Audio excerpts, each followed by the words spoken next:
Submissions from individuals across the country interested in participating in our new media seat at a future briefing continue to flood in. We are at more than 12,000 and counting.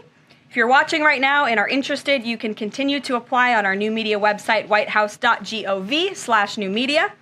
And in the seat today, we have a longtime national television broadcaster. I'm sure many of you recognized her when she came in, Sage Steele, who is now the host of an incredibly successful podcast, The Sage Steele Show, on YouTube and all podcast platforms. And previously, Sage was a fixture at ESPN from 2007 to 2023, primarily hosting SportsCenter, which we all know well, before leaving the company to exercise her First Amendment rights more freely. We are honored to welcome her to the briefing room today. She will be joining the president at the big EO signing later this afternoon. I know many of you will be there as well. So Sage, why don't you kick us off on this very exciting day for women and girls across the country. Thank you for joining us. It is exciting, and Caroline, thank you for welcoming people like me with a little bit of a different perspective, different background in this seat. It really does mean a lot. Thank you. Obviously, the House already passed the Protection of Women and Girls in Sports Act, which was a really big step for women and girls. So far, the Senate, as we know, has not brought it up to vote. We all know executive orders can be overturned, so I'm wondering how important it is to the president to get Congress to bring this, to pass legislation.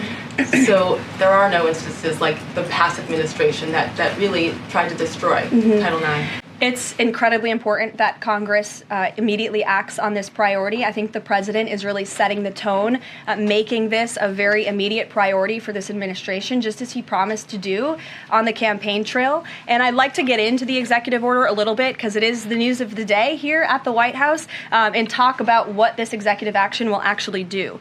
So the executive order that the president will be signing later this afternoon, as I said, upholds the promise of Title IX. It also will require the DOJ to abide by the nationwide previous administration's illegal Title IX rewrite that would have dissolved single-sex spaces and opportunities. It also requires immediate action, including enforcement actions against schools and athletic associations comprised of schools that deny women single-sex sports in single-sex locker rooms. The executive order also calls for the convening of private sporting bodies in the White House. We want them to come to this campus so the president can hear in person the stories of female athletes who have suffered lifelong injuries, who have been silenced and forced to shower with men and compete with men on athletic fields across the country. Many of those women will be at the White House today. I encourage all of you in the media to actually talk to them, to hear their stories. And I would also just add one more thing.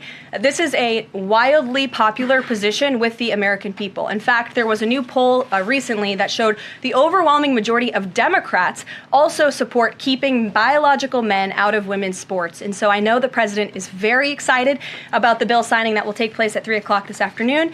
You will hear from him more on that later, and we look forward to seeing you there, Sage. So thank you.